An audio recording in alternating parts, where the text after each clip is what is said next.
As the preface says, all people in the world tell nursery tales to their children.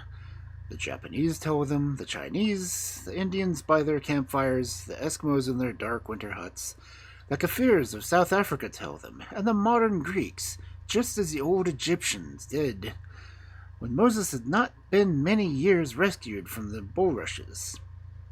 The Germans, French, Spanish, Italians, Danes, Highlanders tell them also, and the stories are apt to be like each other everywhere. A child who has read the blue and yellow and red fairy books will find some old friends with new faces in the pink fairy book, if he examines and compares them. But the Japanese tales will probably be new to the young student. The tanuki is a creature whose acquaintance he may not have made before. He may remark that Anderson wants a point of moral as well as a point adorn a tale, that he is trying to make fun of the follies of mankind as they exist in civilized countries.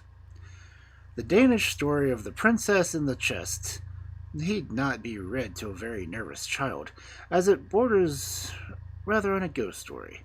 It has been altered and is really much more horrid in the language of the Danes, who, as history tells us, were not nervous or timid people. I am quite sure that this story is not true. The other Danish and Swedish stories are not alarming.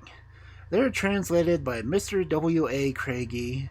Those with a Sicilian through the German are translated like the African tales through the French, and the Catalan tales and the Japanese stories, the latter through the German. And an old French story by Mrs. Lang, Miss Emma Anyang did the stories from Anderson out of the German. Mr. Ford, as usual, has drawn the monsters and mermaids, the princes and giants and the beautiful princesses, who the editor thinks are, if possible, prettier than ever. Here, then, are fancies brought from all quarters. We see that people from all over the world are fond of just the same kinds of adventures: courage, youth, beauty, kindness, and have many trials, but they always win the battle, while witches, giants, unfriendly, cruel people are on the losing hand.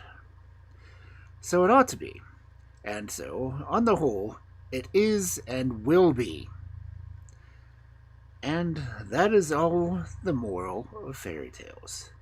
We cannot all be young, alas, and pretty and strong, but nothing prevents us from being kind. And no kind man, woman, beast, or bird ever comes to anything but good in these oldest fables of the world. So far, all the tales are true, and no further.